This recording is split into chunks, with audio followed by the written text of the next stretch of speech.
Hello friends, मैं हूं doctor Jitendra Jingar, psychiatrist, मनोचिकित्सक, नशा मुक्ति विशेषज्ञ और सेक्सोलॉजिस्ट। मैं आपको एक मेरे पेशेंट के बारे में बताना चाहता हूं।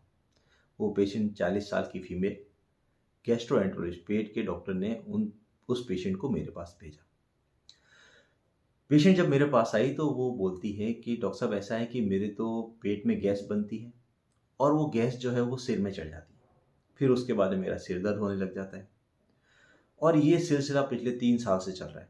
कभी सिर दर्द होता है तो फिर वो गैस जो है उतर के हाथ में चली जाती है, फिर हाथ में दर्द करने लग जाता है, फिर वो पेट फूला फूला रहता है, मेरे पाँव दर्द करते रहते हैं, मेरा शरीर दर्द करता रहता है।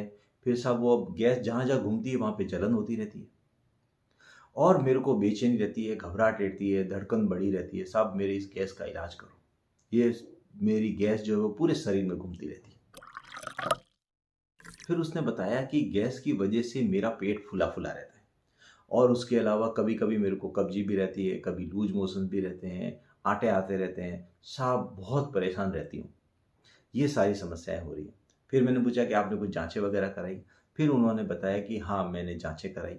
मेरी सारी जांचें नॉर्मल है, मेरे पेट की एंडोस्कोपी भी नॉर्मल है। मैंने जितनी भी जांचें कराई आज तक, वो सारी की सारी जांचें जो है वो नॉर्मल है और ये समस्या मेरे को पिछले 3 साल से हो रही है।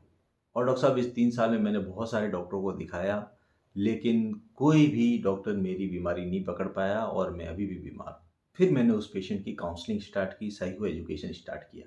मैंने पेशेंट को ये समझाया, अगर आपके पेट में गैस बनती है तो वो या तो मुंह से बाहर निकलेगी या फिर नीचे से बाहर निकलेगी। उसके अलावा ऐसा कोई जरिया नहीं है जहाँ से ये गैस पास हो। ऐसा नहीं होता है कि गैस जो है वो आर पार हो जाती है, यहाँ से हड्डियाँ क्रॉस करते हुए ब्रेन में चली जाती है, यहाँ से हार्ट के आसपास से होते हुए मांसपेशियाँ क्रॉस करके हाथ में चली जाएगी। ऐसा कभी नहीं होता कि ये गैस जो है इधर से होते हुए यहाँ चली जाएगी या गैस जो है वो पाँव में उतर जाएगी। ऐसा कभी नहीं होता है। गैस या तो आपके मुंह से बाहर निकलेगी या लैट्रिन के रास्ते से बाहर निकलेगी। तो ऐसा है कि जो पेशेंट इस तरीके से समस्याएं लेके आते हैं, उन उन पेशेंट्स को एक्चुअली होता क्या है, उन पेशेंट को साइकोसोमेटिक डिसऑर्डर होता है। मतलब माइंड बॉडी कनेक्शन, जैसा दिमाग सोचेगा उसी तरीके से शरीर के अंदर लक्षण आने लग जाते हैं। तो क्या होता है कि मल्टीपल पेन्स होते हैं, जैसे यहाँ दुख रहा है, यहाँ दुख रहा है, यहाँ दुख रहा है और जांचें सब नॉर्मल। फिर वो दर्द होता है और उसके बाद में क्या होता है कि उनका व्यवहार बदल जाता है। वो कहीं जाते नहीं हैं, डरते हैं, उनको ऐसा लगता है कि मैं कहीं जाऊँगा, मुझे कुछ हो जाएगा तो मुझे कौन बचाएगा, और इस तरीके से उनके अंदर एक फ़ियर डेवलप हो जाता है। फिर लंबे टाइम से ये समस्या होने की वजह से और अलग-अलग डॉक्टरों को दिखाने के बाद में और जाँचें कराने के बाद में भी कुछ संतुष्टि और ठीक नहीं होते, तो फिर वो पेशेंट और परेशान हो जाते हैं, उनका मन उदास हो जाता है, उनका काम करने की इच्छा नहीं होती है, थकावट रहती है, बेचैनी रहती है। तो इस तरीके के लक्षण उनको बार-बार आते रहते हैं। अब इस लेडी को हो क्या रहा है? उस लेडी को हो रहा है सोमेटोफॉर्म डिसऑर्डर। सोमेटोफॉर्म डिसऑर्डर, इसका मतलब ये होता है कि आपके माइंड एंड बॉडी कनेक्शन, मतलब आपका दिमाग जिस तरीके से सोचेगा, जिस तरीके से जिस तरीके से दिमाग के अंदर स्ट्रेस है, टेंशन है, नेगेटिव थॉट्स है, उस तरीके से आपके बॉडी के अंदर लक्षण आएँगे। जैसे मल्टीपल जगह पे आपको दर्द महसूस होगा, यहाँ दुख रहा है, यहाँ दुख रहा है, यहाँ दुख रहा है, यहाँ दुख रहा है, जलन हो रही है, गैस हो रही है, एसिडिटी हो रही है, पेशाब में जलन रहती है।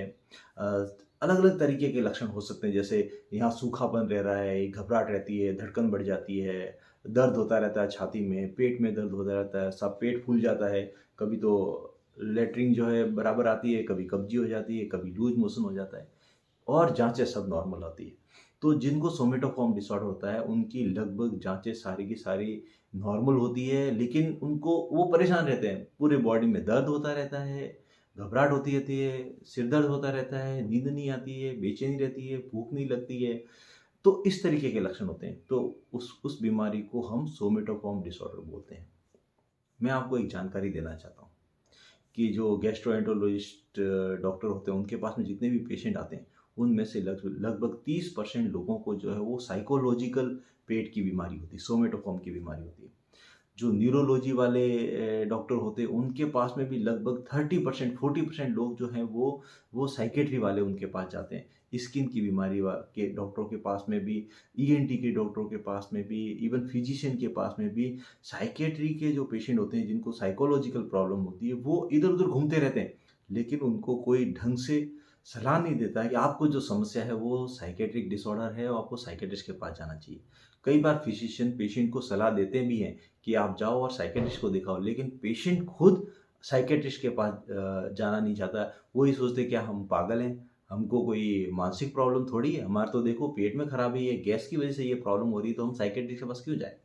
तो इस तरीके से वो पेशेंट जो है वो साइकियाट्रिस्ट के पास नहीं जाते, प्रॉपर ट्रीटमेंट उनका नहीं हो पाता, इसलिए वो ठीक नहीं रहते। हाँ, मैं उस पेशेंट के बारे में बताता हूँ कि पिछले कुछ महीनों से वो पेशेंट रेगुलर ट्रीटमेंट ले रही है और वो अब पूरी तरीके से ठीक है और एकदम संतुष्ट है मेरे ट्रीटमेंट से। तो जिन दोस्तों ने मेरा चैनल सब्सक्राइब नहीं किया, वो मेरा चैनल सब्सक्राइब कर लें। Thank you so much.